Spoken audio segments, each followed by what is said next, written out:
Olá pessoal, tudo bem com vocês?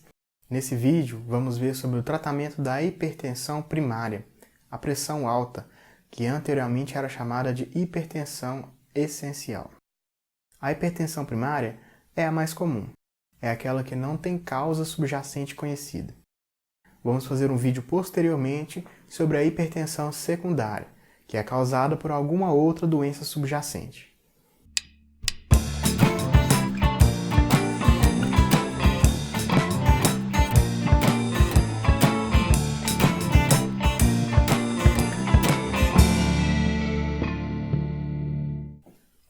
Hipertensão é o termo médico para a pressão alta, que é definida hoje como uma pressão arterial de pelo menos 130 na sistólica ou pelo menos 80 na diastólica.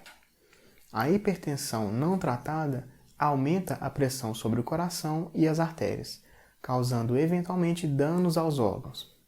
A hipertensão aumenta o risco de insuficiência cardíaca, ataque cardíaco com infarto do miocárdio, insuficiência renal levando a diálise e AVC. Felizmente, os tratamentos para baixar a pressão geralmente são fáceis de tomar, baratos e podem ajudar a prevenir problemas de saúde.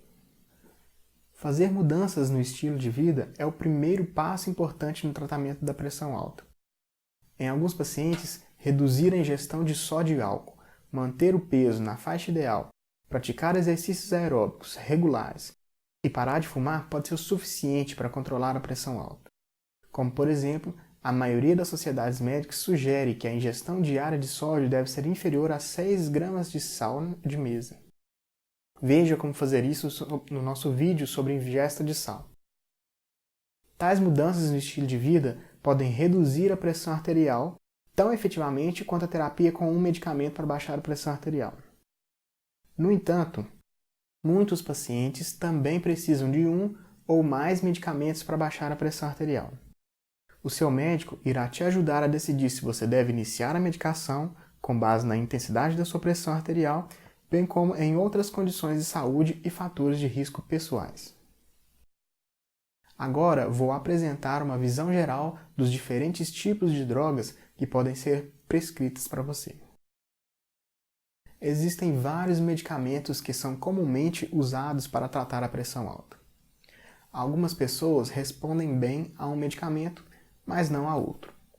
Portanto, pode levar algum tempo para determinar qual medicamento correto e qual a dose adequada para efetivamente reduzir a pressão arterial com o mínimo de efeitos colaterais para você. Embora geralmente bem tolerados, medicamentos para pressão alta podem causar efeitos colaterais. Os efeitos colaterais dependem do medicamento específico que você faz uso, da dose e de outros fatores. Alguns efeitos colaterais resultam da diminuição da pressão arterial, principalmente se a redução da pressão acontece de uma forma rápida.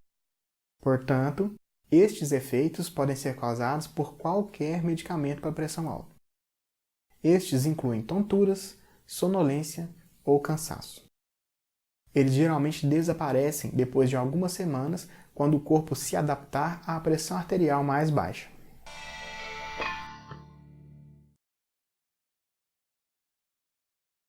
Os diuréticos diminuem a pressão sanguínea, principalmente fazendo com que os rins excretem mais sódio e água, o que reduz o volume de líquidos do corpo. Os diuréticos utilizados no tratamento da pressão arterial elevada são as tiazidas, que incluem a clortalidona, a hidroclorotiazida e a indapamida. Em alguns casos, um suplemento de potássio ou um diurético poupador de potássio, como a amilorida ou a espironolactona, são administrados em combinação com o diurético tiazídico. Isso porque as tiazidas podem causar deficiência de potássio, uma vez que quantidades aumentadas de potássio são excretadas na urina. Os diuréticos tiazídicos também causam uma diminuição na excreção urinária de cálcio, o que significa que mais cálcio permanece no corpo. Por causa disso, eles podem ser o tratamento preferido para pessoas com pressão alta e osteoporose, que é um problema comum que causa enfraquecimento dos ossos. Os efeitos colaterais são incomuns com baixas doses de diuréticos tiazídicos. Fraquezas, câimbras musculares e outros sintomas podem ocorrer como resultado da diminuição dos níveis de sódio, potássio e de água. Outros sintomas podem incluir impotência reversível e ataques de gota. Inibidores da enzima conversora de angiotensina, ECA, bloqueiam a produção do hormônio angiotensina 2, um composto de sangue que causa o estreitamento dos vasos sanguíneos e aumenta a pressão sanguínea. Ao reduzir a produção de angiotensina 2, os inibidores da ECA permitem que os vasos sanguíneos se dilatem, o que reduz a pressão arterial e melhora o débito cardíaco. Os inibidores da ECA disponíveis incluem o captopril, o enalapril, o ramipril, entre outros. Em alguns pacientes, os inibidores da ECA causam uma tosse seca persistente que é reversível quando a medicação é interrompida. Os efeitos colaterais menos comuns incluem boca seca, náusea, erupção cutânea, dor muscular e ocasionalmente disfunção renal e aumento dos níveis de potássio. Uma complicação potencialmente grave dos inibidores da ECA é o angioedema, que ocorre em 0,1 a 0,7% das pessoas. Pessoas com angioedema, rapidamente, essa questão de minutos a horas após tomar a medicação, desenvolvem um inchaço nos lábios, na língua e na garganta, o que pode fazer com que elas parem de respirar. Esses sintomas são uma emergência médica e o inibidor da ECA deve ser descontinuado.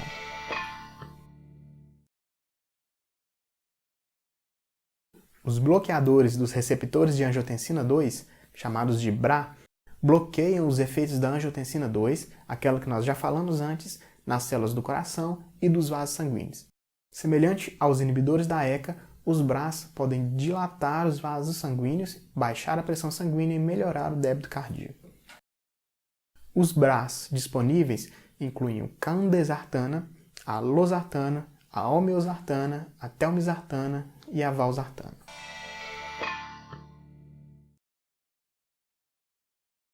A principal diferença entre os BRAs e os inibidores da ECA é que os BRAs não produzem tosse. Algumas pessoas que tomam BRAs sentem dor de cabeça, náusea, boca seca, dor abdominal ou outros efeitos colaterais. O angioedema é menos comum nos BRAs do que nos inibidores da ECA.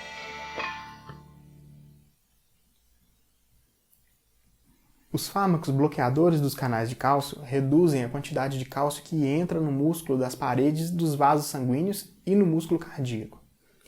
As células musculares requerem cálcio para se contrair.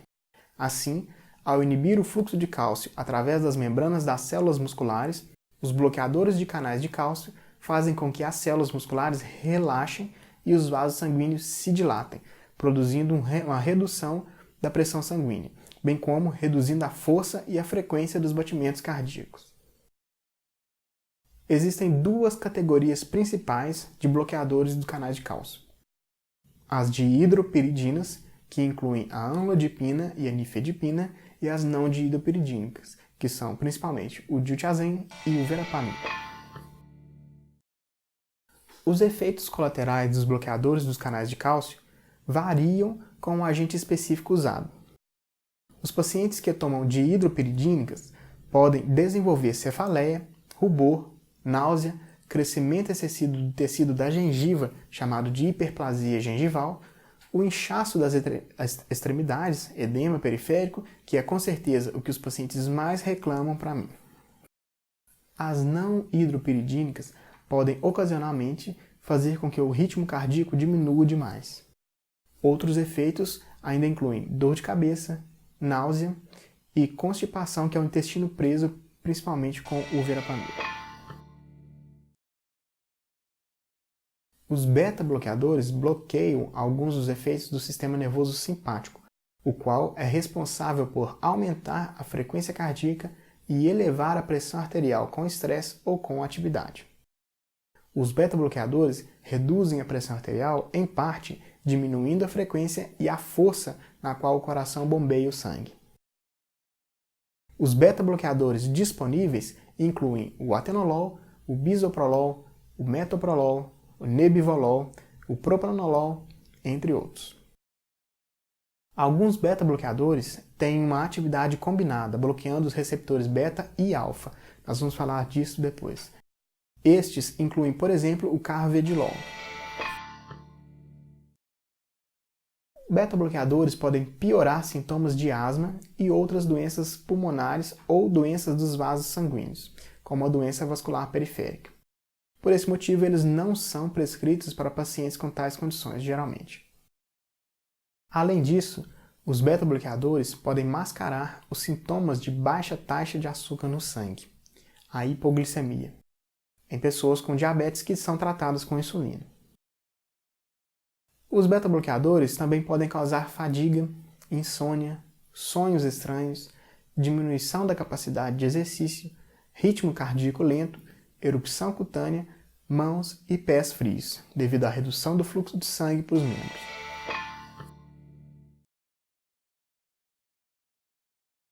Os alfa-bloqueadores relaxam ou reduzem o tônus dos músculos lisos nas paredes dos vasos sanguíneos, os chamados músculo liso vascular, permitindo assim que os vasos se dilatem e baixando a pressão arterial.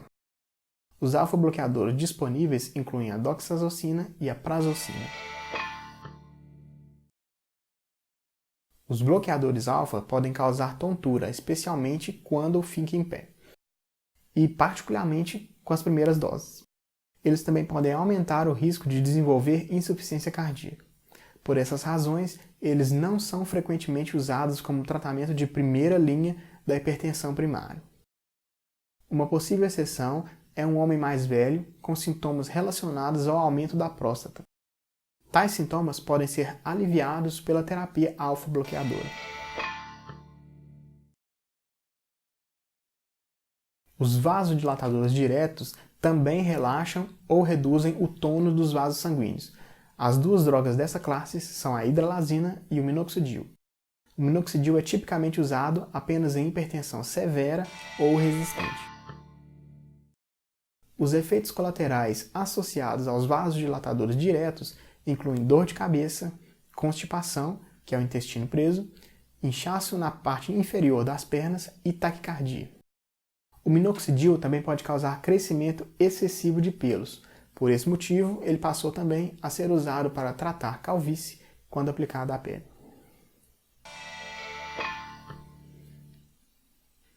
Seu médico levará em consideração vários fatores para determinar qual medicamento antihipertensivo deve ser experimentado primeiro.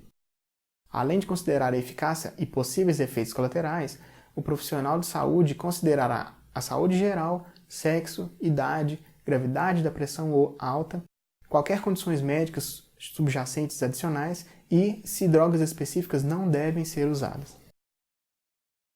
Certos medicamentos antihipertensivos são especificamente recomendados para o tratamento de determinadas condições, mesmo que a pressão não esteja alta. Em muitos casos, uma pessoa com uma dessas condições também pode ter pressão alta. Um exemplo: o inibidor da enzima conversora de angiotensina, o ECA, é recomendado para pessoas que têm diabetes mellitus e apresentam níveis aumentados de proteína na urina, chamado de proteinúria. E também para quem tem insuficiência cardíaca, mesmo que estes tenham pressão normal. Beta-bloqueadores são recomendados para pessoas com insuficiência cardíaca ou com um ataque cardíaco prévio. Beta-bloqueadores ou bloqueadores de canal de cálcio também são recomendados para controlar os sintomas em pessoas com angina, que é a dor torácica temporária causada pelo suprimento inadequado de oxigênio ao músculo cardíaco em pacientes com doença arterial coronariana. Existem também certos agentes antihipertensivos que não são recomendados em algumas pessoas. Por exemplo, os inibidores da ECA e os bloqueadores dos receptores de angiotensina 2 e muitos outros medicamentos usados para tratar a pressão alta não são recomendados durante a gravidez. Diuréticos podem piorar a gota. Assim, é importante mencionar todos os problemas médicos atuais e anteriores ao profissional de saúde para que ele possa determinar qual medicamento é melhor para você.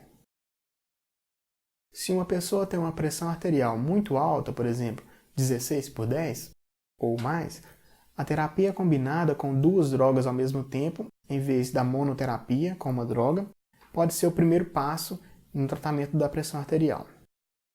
Além disso, algumas pessoas que são tratadas com uma droga podem não ter uma resposta adequada com um bom controle da pressão arterial e, se isso acontecer, um segundo medicamento pode ser adicionado.